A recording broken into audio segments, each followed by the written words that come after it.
हो गया, बैठ जाइए। चलिए, तो हम लोग कल क्या देख रहे थे? कल हम लोग देख रहे थे अंग्रेजों का बंगाल विजय का प्रथम चरण। प्रथम चरण में हम लोगों ने देखा था कि 1757 में पलासी की लड़ाई लड़ी जाती है। एक संक्षिप्त लड़ाई थी, इसमें बंगाल के नवाब सिराजुद्दौला की हार हुई। अब यहाँ पे एक पॉइंट नोट करके लिख लीजिए।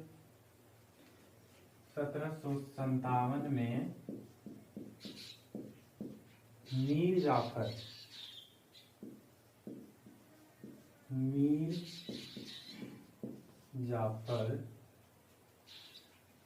को बंगाल का नवाब बनाया गया। 1757 में मीर जाफर को बंगाल का नवाब बनाया गया। अब इसको भी मतलब वो लोग 1760 में हटाकर 1760 में हटाकर मीर कासिम को बंगाल का नवाब बनाएंगे। 1760 में मीर कासिम को बंगाल का नवाब बनाया जाएगा। तो 1760 में मीर जाफर को हटाकर मीर कासिम को बंगाल का नवाब बनाया जाता है या बनाया गया। तो मीर जाफर 1757 से 64 नहीं 64 नहीं 60 तक, और 1760 से लेकर के ये 1764 तक मीर कासिम बंगाल का नवाब रहेगा। तो आप अगला लाइन लिखिए। मीर कासिम ने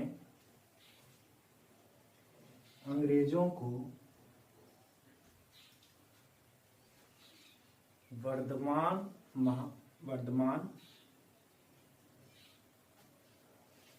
मिदनापुर और चटगांव की जमींदारी सौंपी।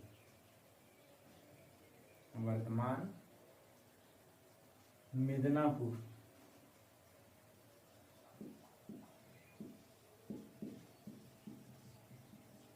मिदनापुर और चटगांव की जमींदारी सौंपी। अच्छा, अभी ध्यान देने वाली बात है कि 1757 के युद्ध के बाद एक जो हम लोगों ने आर्थिक परिणाम देखा था, उसमें क्या था कि रॉबर्ट क्लाइव को क्या दिया गया था? 24 परगना की जमींदारी दी गई थी। तो यहाँ से 24 परगना आ जाता है अंग्रेजों के अधिकार में, और यहाँ से वर्धमान मिदनापुर और चटगांव की जमींदारी मिल जाती है। तो धीरे धीरे इनका जो है क्षेत्र बढ़ता जा रहा है ना। धीरे धीरे इनका प्रभाव बढ़ता जा रहा है, डायरेक्ट जो कह सकते हैं कि अधिकार बढ़ता जा रहा है। ठीक है, तो चलिए अब हम आगे देखते हैं। अब हम देखेंगे बैटल ऑफ बक्सर का युद्ध।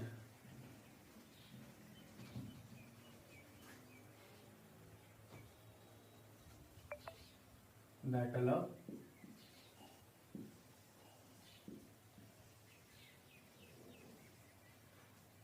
बक्सर ये कब हुआ था? अक्टूबर 1764, बक्सर का युद्ध।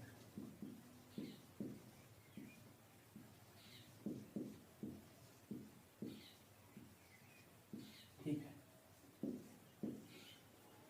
Battle of Buxar.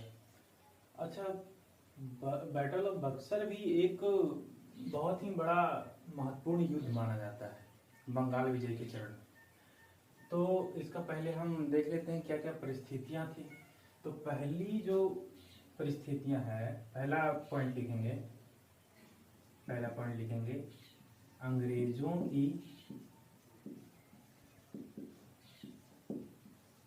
अंग्रेजों की महत्वाकांक्षा, देखिए पहला पॉइंट लिखिए अंग्रेजों की महत्वाकांक्षा, इसे नीचे लिखेगा द्वितीय कर्नाटक युद्ध, द्वितीय कर्नाटक युद्ध और प्लासी के युद्ध के बाद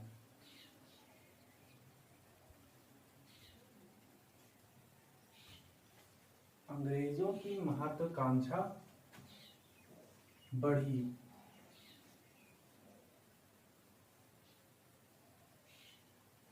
अब वह पूर्ण रूप से या किसी भी हालत में बंगाल पर नियंत्रण स्थापित करना चाहते थे।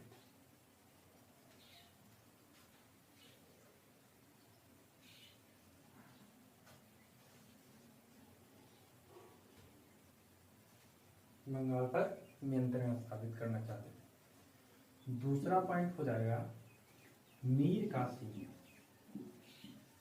मीर कासिम की महत्वाकांक्षा,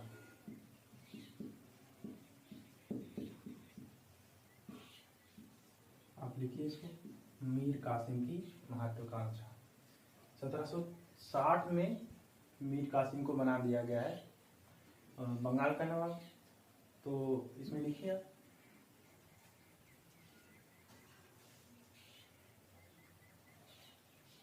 मीर कासिम का कहना था या मीर कासिम की यह सोच थी कि हम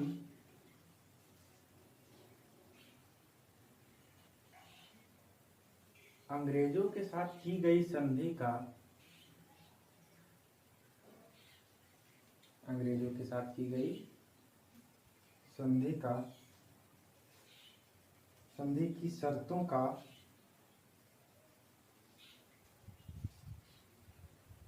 ध्यान रखते हुए एक संप्रभु राज्य या संप्रभु शासक, संप्रभु शासक, सॉवरीन रूलर के रूप में कार्य करेंगे।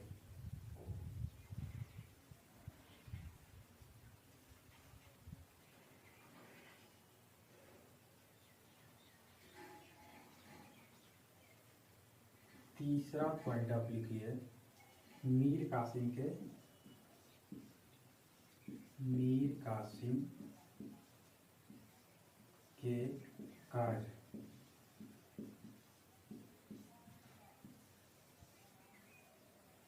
मीर कासिम के कार्य।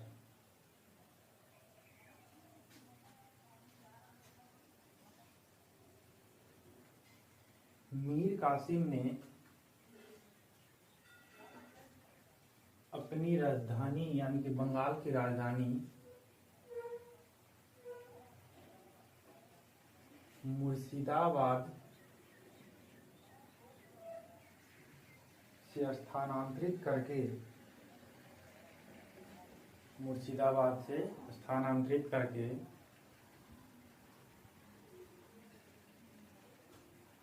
मुंगेर कर लिया था। वो अपनी राजधानी को कहाँ कर लिया था? मुंगेर, मुंगेर भी बिहार में पड़ता है, मुंगेर बिहार की राजधानी नहीं है, जिला। मुंगेर स्थापित कर लिया था और यहाँ पे उसने बंदूक और तोप की फैक्ट्री स्थापित की, फैक्ट्री स्थापित की, बंदूक और तोप की फैक्ट्री स्थापित की। आगे लिखिएगा उसने अपने राज्य की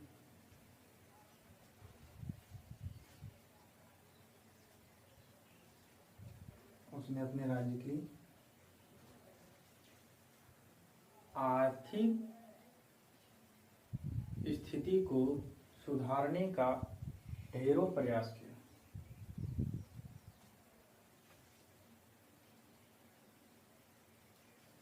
आर्थिक स्थिति को सुधारने का ढेरों प्रयास किया।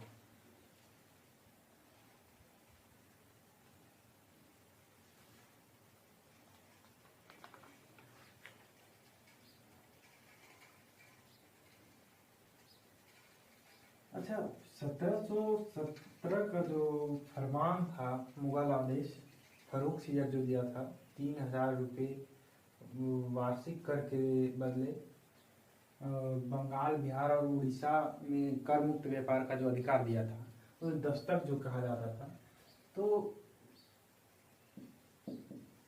ये दस्तक अब क्या हुआ कि 1757 के बाद ईस्ट इंडिया कंपनी के अधिकारियों को दे दिया गया था कि आप भी अब कर मुक्त व्यापार कीजिए। अगर आप पर्सनल कर रहे हैं कोई बिजनेस, तो उसमें भी आपको मुक्त व्यापार का अधिकार दिया गया था। अब कंपनी के अधिकारी जो थे वो भारतीय व्यापारियों को भी ये अधिकार या ये दस्तक उपलब्ध करा रहे थे, जो कि इलीगल था। और इससे बंगाल के नवाब को काफी आर्थिक क्षति झेलना पड़ रहा था, आर्थिक नुकसान का सामना करना पड़ रहा था, जिसके वजह से क्या हुआ कि बंगाल का नवाब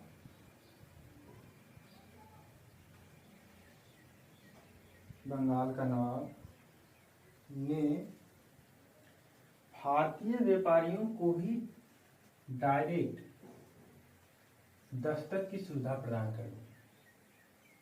अच्छा, दिक्कत यहाँ ये हुआ कि अंग्रेजों को ये अधिकार मिला था, अब बंगाल के नवाब ने भारतीय व्यापारियों को भी ये अधिकार दे दिया, जिसकी वजह से उन्हें लगा कि ये तो हमारे खिलाफ है, हमारे इज्जत के खिलाफ है। अंग्रेजों को यही बात नागवार गुजरी। ठीक है, तो ये सब परिस्थितियां थी जिसके वजह से युद्ध का कारण बना। ठीक है, तो 1764 में इन्हीं पृष्ठभूमि के आधार पर बक्सर का युद्ध हुआ। और बक्सर के युद्ध का परिणाम अगर आप लिखें तो परिणाम आर्थिक परिणाम क्या होगा, वही होगा 1757 के बाद वाला। उनकी मतलब उन्हें आर्थिक फायदा हुआ, साम्राज्य विस्तार में राजनीतिक पहचान बनी, तो परिणाम वही हो जाएगा। अच्छा, ये बक्सर के युद्ध के बाद 3 संधियां की गई थी।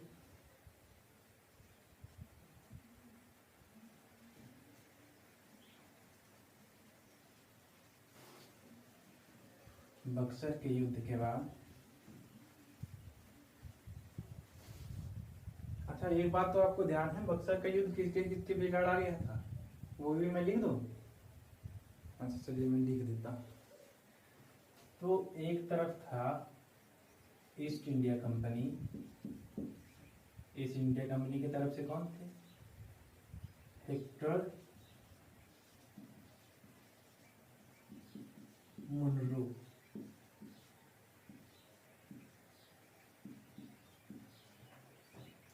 Hector Munro. और दूसरी तरफ बंगाल के नवाब मीर कासिम।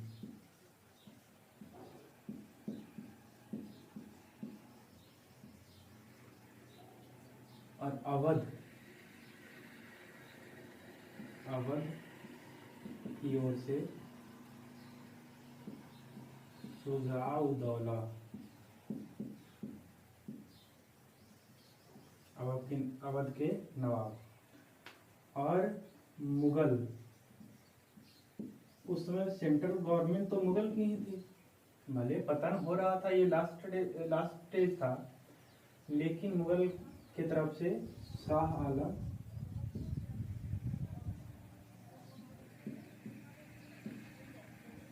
सेकंड, शाह आलम द्वितीय, ये दो पक्षों के बीच हुई थी लड़ाई। ठीक है, अब हम देखेंगे 3 संधियां हुई थी इसके बाद, युद्ध के बाद।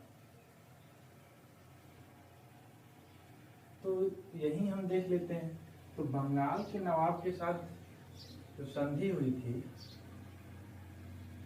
उसमें ये था, शर्त रखा गया, पहला था कि बंगाल की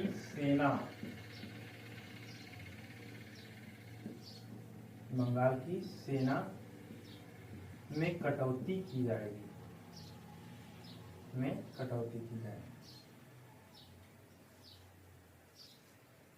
अब दूसरा शर्त था कि बंगाल का जो प्रशासन चलाएगा, वो कौन चलाएगा? बंगाल का प्रशासन नायब सूबेदार। बंगाल का प्रशासन नायब सूबेदार के द्वारा संचालित होगी। अच्छा, इस नायब सूबेदार का जो नियुक्ति करेगा वो अंग्रेज ही करेगा, ईस्ट इंडिया कंपनी। ठीक है, तो एक तरह से कह सकते हैं कि प्रशासन पे भी इन्होंने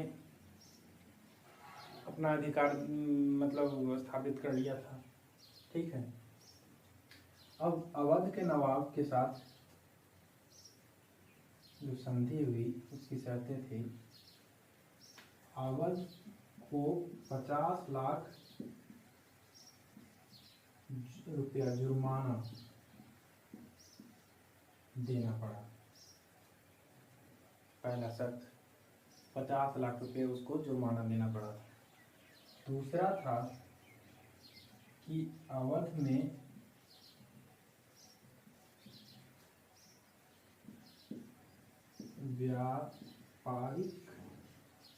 व्यापारिक सुविधाएं प्रदान की जाए।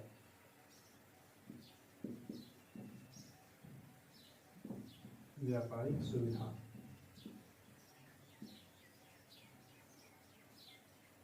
प्रदान की जाए,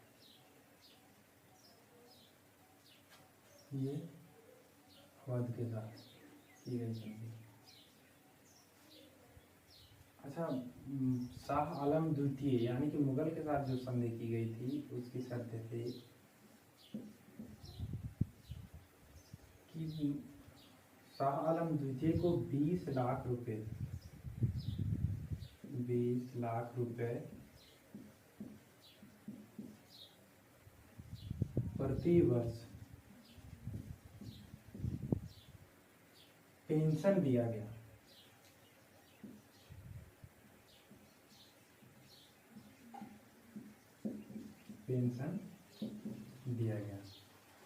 ये पहला था। दूसरा क्या था कि शाह आलम द्वितीय यानी मुगल को कड़ा एवं इलाहाबाद का क्षेत्र दिया गया। कड़ा एवं इलाहाबाद का क्षेत्र दिया गया। अब जब ये दे रहे हैं तो भाई साहब इतने तो ये अच्छे थे नहीं, इनका अपना स्वार्थ तो जरूर रहता था किसी किसी चीज में। तो कड़ा एवं इलाहाबाद का क्षेत्र तो दिया, लेकिन क्या हुआ कि बंगाल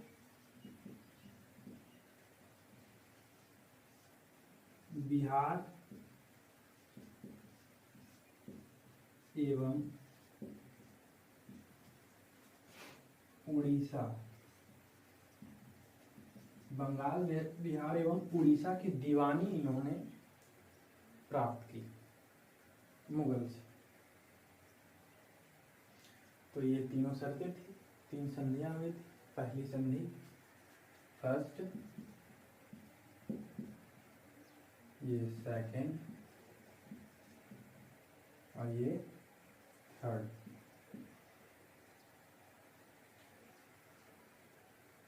अब देखिए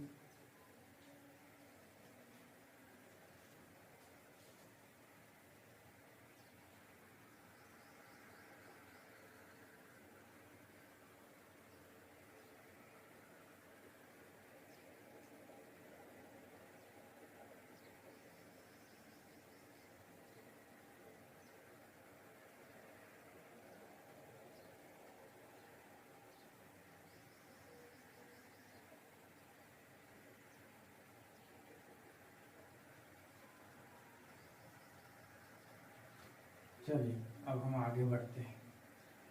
बक्सर का युद्ध खत्म हुआ। अब हम देखेंगे बंगाल में द्वैध शासन, डुअल गवर्नमेंट। डुअल गवर्नमेंट ये बंगाल विजय का तीसरा चरण है।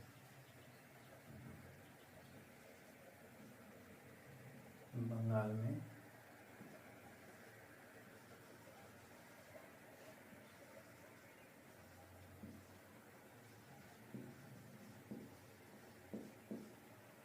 डुअल गवर्नमेंट,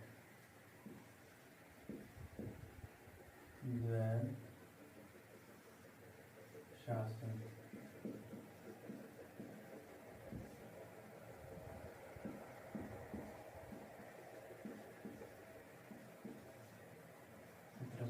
से 72।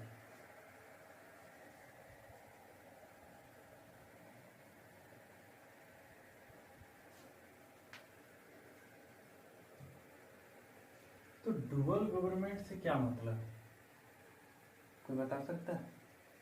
डुअल गवर्नमेंट, तो डुअल गवर्नमेंट यानी कि ये जो 65 से 72 का समय था, उसमें बंगाल में 2 लोग या 2 कह सकते हैं लोग ही कहिए शासन कर रहे थे। 2 लोगों का शासन चल रहा था।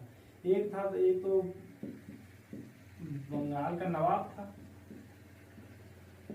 बंगाल का नवाब, और दूसरा कौन था, सेकंड पार्टी कौन था, तो ईस्ट इंडिया कंपनी। ठीक है। अब बंगाल के नवाब के पास प्रशासनिक मामलों का अधिकार था, यानी कि आप प्रशासन सिर्फ चलाइए, आप सिर्फ प्रशासन चलाइए। और ईस्ट इंडिया कंपनी का कहना था, क्योंकि इनके पास तो दीवानी अधिकार थे, दीवानी यानी पैसों का, आर्थिक मामलों का, तो इनके पास दीवानी अधिकार था। यानी कि बंगाल में प्रशासन जो चलाएगा, प्रशासन की देखभाल करेगा, प्रशासन का संचालन जो करेगा वो बंगाल का नवाब करेगा, और दीवानी मामलों को ईस्ट इंडिया कंपनी देखेगी।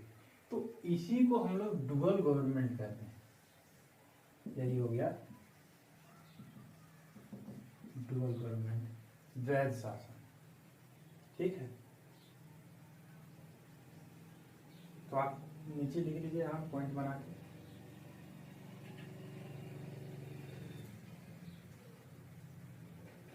सत्रह सौ 65 से 72 के मध्य बंगाल में, जब बंगाल पर कंपनी एवं नवाब के शासन के, कंपनी एवं नवाब के शासन के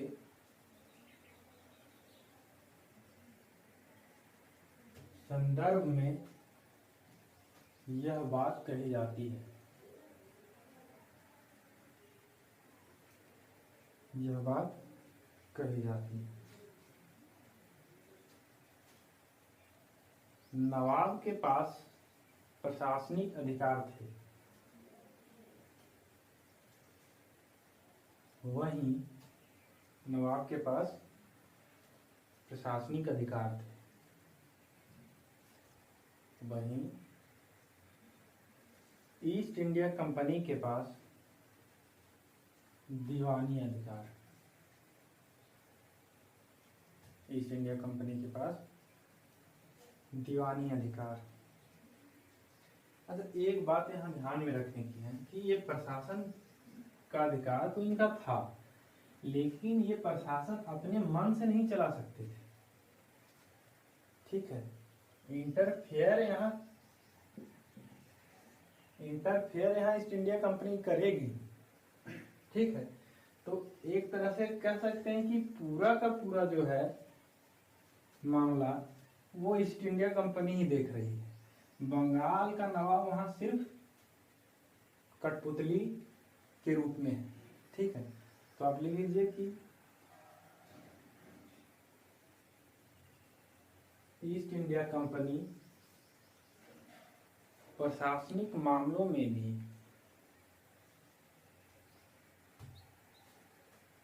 ईस्ट इंडिया कंपनी प्रशासनिक मामलों में भी हस्तक्षेप किया करती थी, इंटरफियर किया करती थी। अतः हम कह सकते हैं कि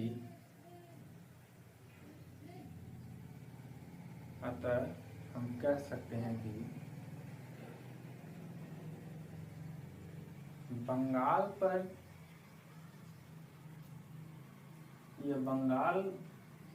बंगाल पर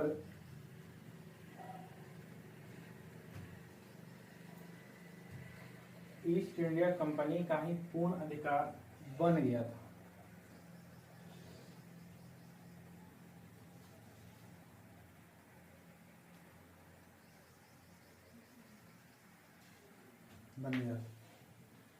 अब हम देखते हैं डुअल गवर्नमेंट की शर्तें क्या थी, टर्म्स क्या थी।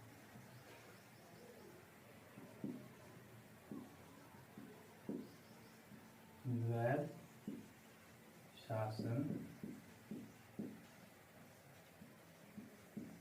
की शर्तें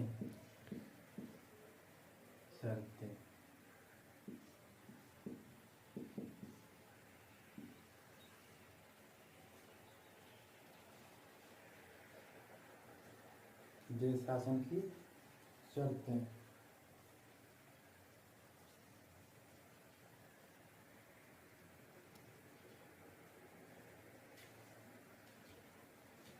पहला पॉइंट लिखिए,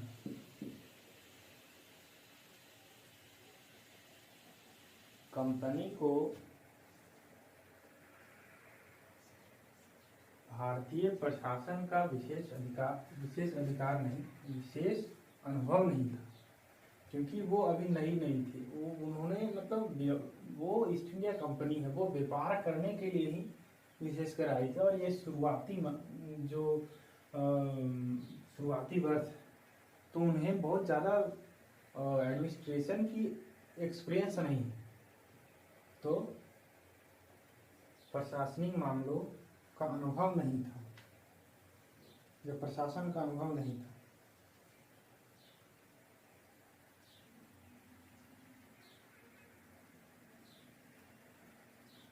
दूसरा पॉइंट लिखिएगा कि प्रत्यक्ष प्रशासन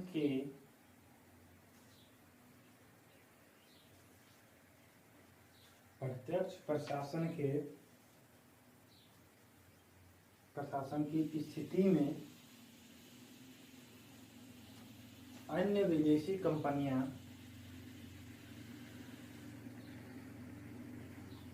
एकजुट होकर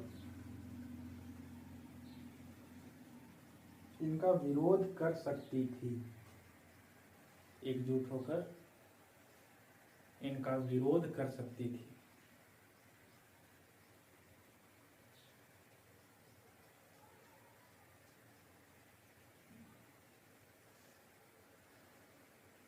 इनका विरोध कर सकती थी।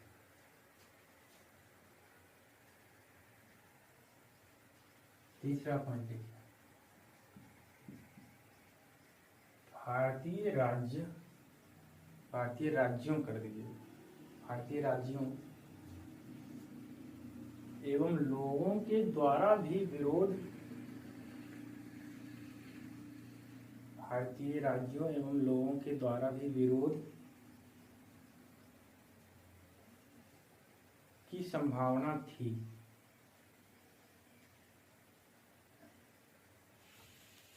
विरोध की संभावना थी। चौथा पॉइंट लीजिएगा, कंपनी का मुख्य लक्ष्य, मेन गोल,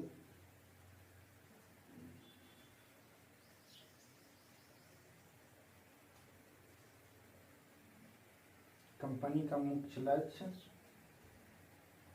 आर्थिक था। अभी उन्हें प्रशासन से बहुत ज्यादा मतलब नहीं। कंपनी का मुख्य लक्ष्य आर्थिक था। अब चूंकि ये एक कंपनी है, ईस्ट इंडिया कंपनी है, ये भारत में तो सिर्फ व्यापार करने के लिए आई थी। ब्रिटिश सरकार के द्वारा इसे चार्टर दिया गया था, अधिकार दिया गया था भारत में व्यापार करने का। प्रशासन के लिए इसे तो कोई अधिकार नहीं दिया गया था। अब अगर ये यहाँ डायरेक्ट अगर प्रशासन करने लग जाती तो इसको ब्रिटिश सरकार को भी तो जवाब देना था, ब्रिटिश सरकार को भी तो जवाब देना था। ठीक है, तो ये भी है, इसके लिए भी इन्होंने अभी पूर्ण रूप से प्रशासन को नहीं संभाला। तो ये लिख लीजिए 5वां पॉइंट।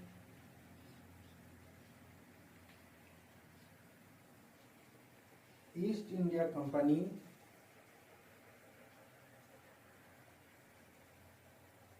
और सरकार की संबंधों को, ईस्ट इंडिया कंपनी और सरकार की संबंधों को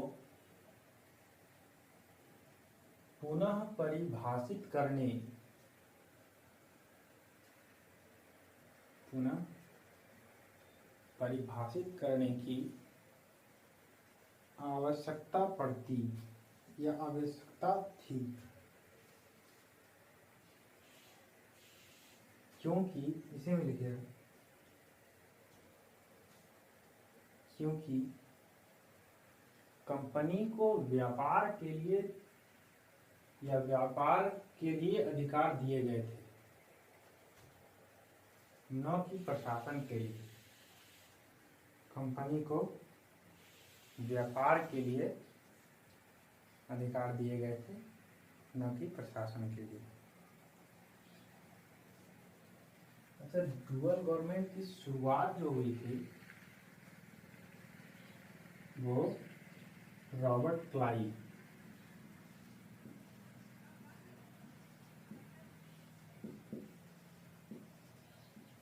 रॉबर्ट क्लाइव ये 2 बार भारत आया था, एक 57 से, हाँ 57 से 57 से 60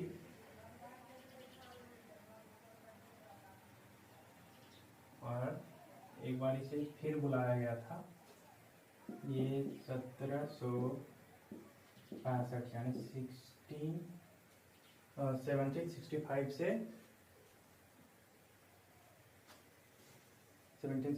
से 2 साल के लिए इसे वापस बुलाया गया था 67 यानी 67। शुरुआत किया गया था रॉबर्ट क्लाइव के द्वारा और इसे खत्म कौन करेगा? वॉरेन हेस्टिंग्स करेगा। तो आप चाहे तो इसको लिख लीजिए, शुरुआत और खत्म किया था वॉरेन हेस्टिंग्स।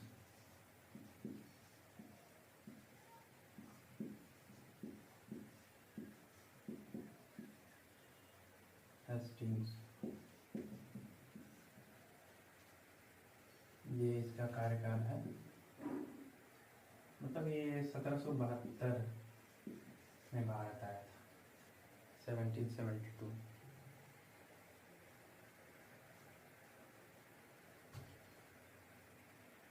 स्थापन किया गया था वारेन हेस्टिंग्स की तरफ से।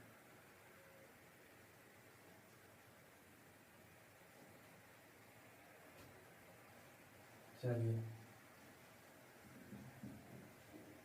अब हम थोड़ा रॉबर्ट क्लाइव के बारे में देखते हैं।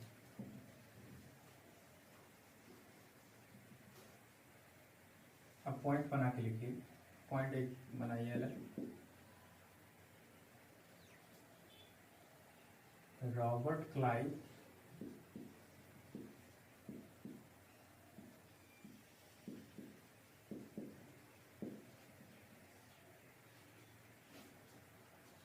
का महत्व ब्रिटिश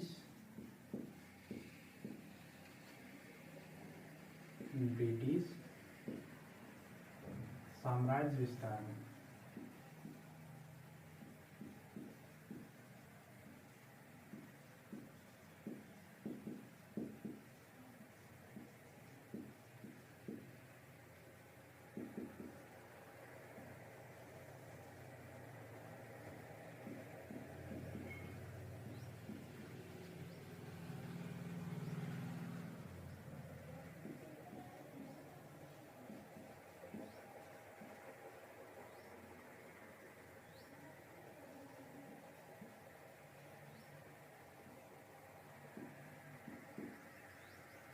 तो पहला पॉइंट लिखिए।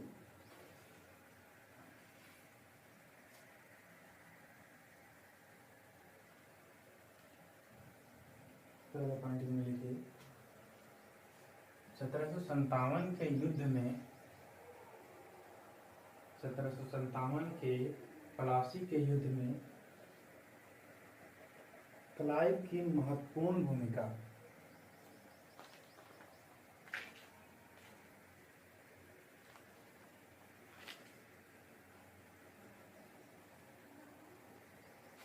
क्लाइव की महत्वपूर्ण भूमिका।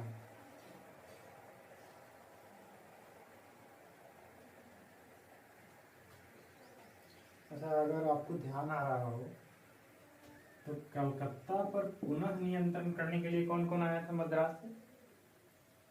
क्लाइव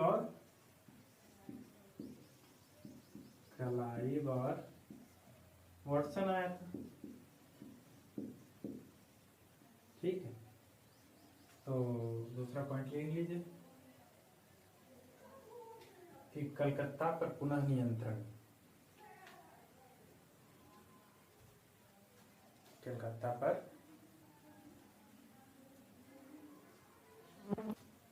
पुनः नियंत्रण।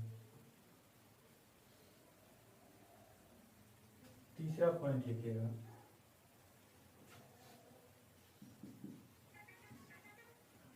प्लासी के युद्ध के पूर्व, before the war of Plassey या battle of Plassey, role of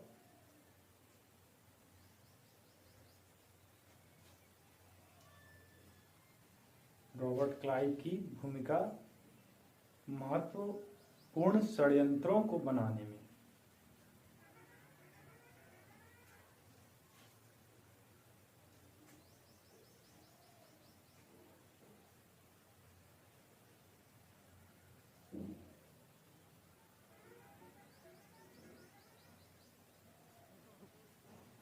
अगला पॉइंट ले लीजिएगा बक्सर के युद्ध के पश्चात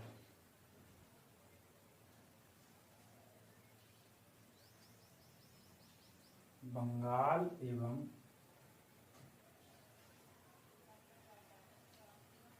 अवध तथा मुगलों के साथ, ऐसे लिखिए बंगाल, अवध तथा मुगलों के साथ संबंध निर्धारण में क्लाइव की भूमिका। क्लाइव की भूमिका।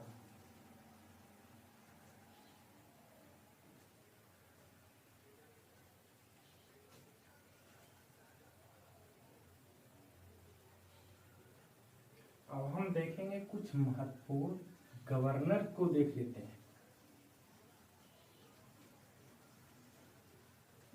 कुछ महत्वपूर्ण ब्रिटिश गवर्नर को देख लेते हैं।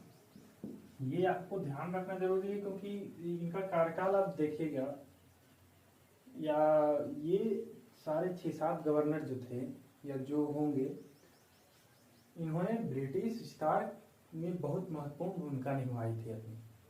तो 6-7 गवर्नर का कार्यकाल आपको ध्यान में रखना है, क्योंकि आप कोई भी टॉपिक पढ़ेंगे, कोई भी घटना पढ़ेंगे, तो आपको रिलेट करना होगा इससे, ठीक है, कि उस समय गवर्नर कौन था। ठीक है, तो पहला आप लिखिए,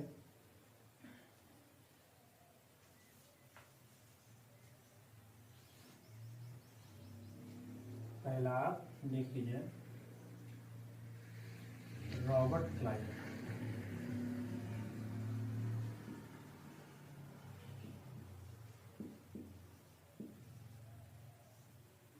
रॉबर्ट क्लाइव, इसका कार्यकाल क्या है? तो इस 2 बार इसको भारत बुलाया गया था। एक 1757 से 60 तक, दूसरा 1762 से 65 तक। नहीं, 1765 में बुलाया गया था। 1765 में, 1765 से 66। एक है वॉरेन हेस्टिंग्स,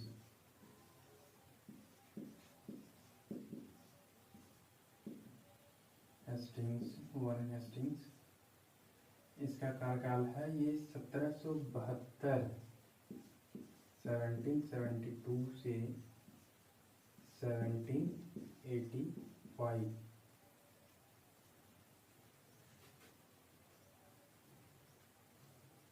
से 1785।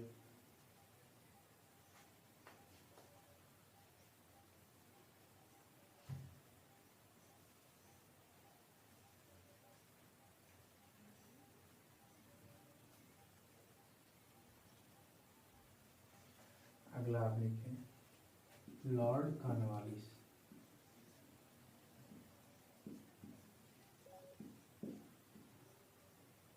Lord Cornwallis,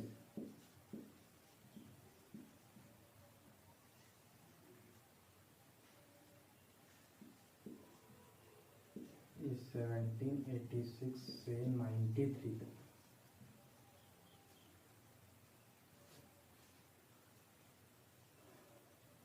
Lord Cornwallis.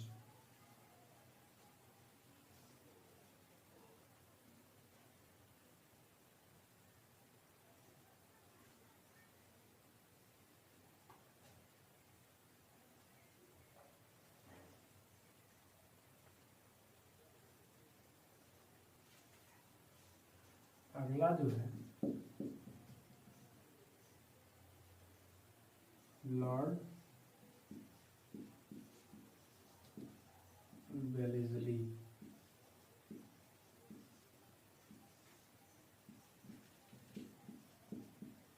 अंठानवे से 5, यानी कि 1805, 1805 तक।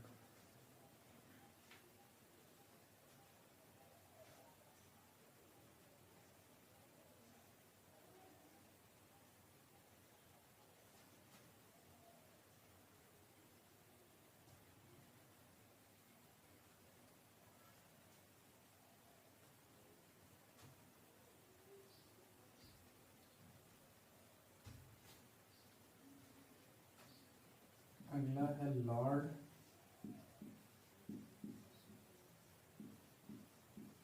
हेस्टिंग्स।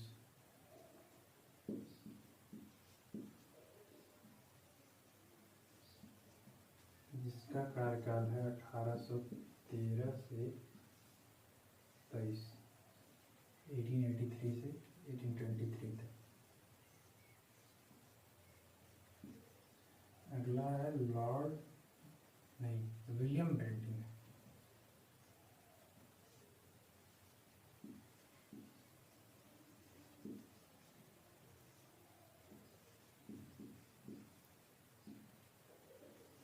William Bentinck. ये कब से कब रहेगा? 1829 से 35 तक।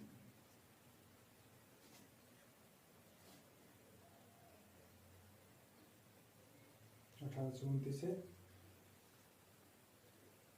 35 तक। लास्ट एक है Lord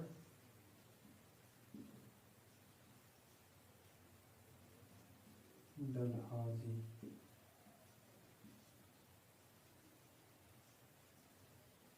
Lord Dalhousie, Lord Dalhousie के बारे में आप तो जानते ही होंगे, या आगे हम लोग पढ़ेंगे भी। इसने जो साम्राज्य विस्तार में सबसे ज़्यादा इसकी महत्वपूर्ण भूमिका थी, यानी कि इसने एक चीज़ शुरू की थी, डॉक्ट्रिन ऑफ लैप्स, यानी कि गोद निषेध नीति। तो इसका जो कार्यकाल है 1848 से 56, 1848 से 1856।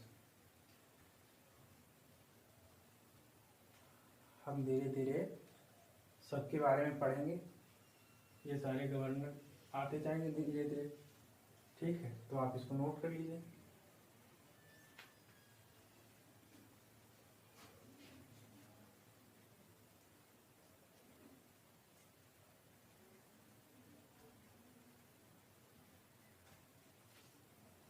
हो गया? चलिए, तो आज की क्लास यहीं ख़त्म होती है। अब हम कल आगे पढ़ेंगे। आगे हम देखेंगे कल कर्नाटक और मैसूर वॉर, ठीक है? तो चलिए, ठीक है, थैंक यू।